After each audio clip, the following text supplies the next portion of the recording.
মৌলভীবাজার সীমান্তের পৃথক স্থানে বিএসএফ ও বিজিবির গুলিতে 2 জন চোরাচালানি হতাহত হয়েছে। এই জেলায় 2টি গুলির ঘটনায় মৌলভীবাজার জেলার সীমান্ত এলাকায় বিজিবি গোয়েন্দা নজরদারি বৃদ্ধির পাশাপাশি সতর্ক অবস্থানে রয়েছে। অপরদিকে চুয়াডাঙ্গা সীমান্তে বিএসএফ এক বাংলাদেশি যুবককে ধরে নিয়ে যাওয়ার ঘটনা ঘটেছে। ভারতের পুশিনের পাশাপাশি এই ঘটনাগুলো সীমান্ত উত্তেজনায় নতুন রূপ নিয়েছে। শনিবার রাত 9:45টার দিকে মৌলভীবাজারের বড়লেখা সীমান্তে বিজিবির গুলিতে এক ভারতীয় চোরাকারবারি আহত হয়েছে। মৌলভীবাজারের বড়লেখা সীমান্ত এলাকায় নিয়মিত টহল কার্যক্রম পরিচালনাকালে বিজিবি টহল দল 2 জন সন্দেহভাজন ভারতীয় চোরাকারবারিকে চ্যালেঞ্জ করে। এ সময় তারা ধারালো অস্ত্র নিয়ে টহল দলের ওপর আক্রমণের করে।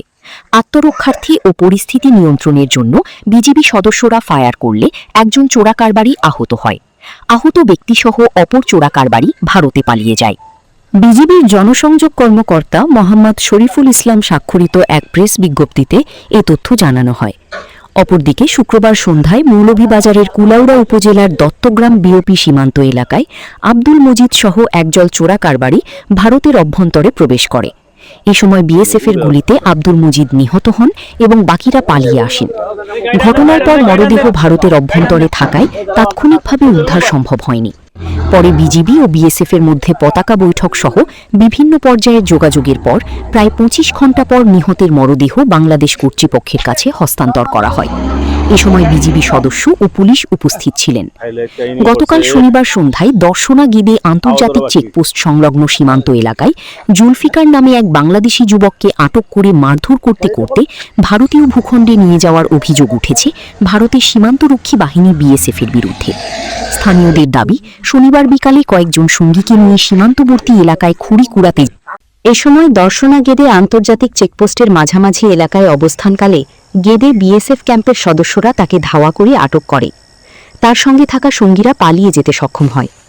এ সময় জুলফিকারকে বিএসএফ সদস্যরা ধরে মারধর করতে করতে ভারতীয় অংশে নিয়ে যায় বলে অভিযোগ করেন স্থানীয়রা।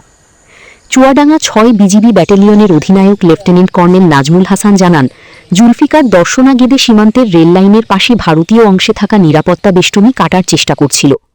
এ সময় বিএসএফ তাকে আটক করে এবং পরবর্তীতে ভারতীয় পুলিশের কাছে সোপর্দ করে। তিনি আরও জানান, বর্তমানে ভারতীয় আইনি প্রক্রিয়া চলমান রয়েছে।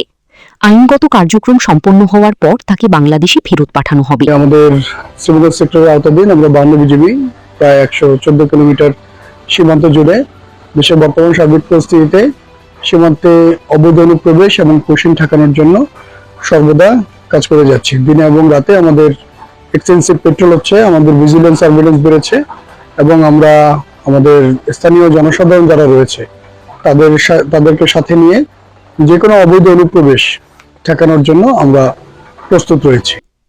গত কয়েকদিন বাংলাদেশ ভারত সীমান্ত জুড়ে ভারতের বিএসএফের পুশিংয়ের ঘটনা সীমান্ত উত্তেজনা বৃদ্ধি করেছে।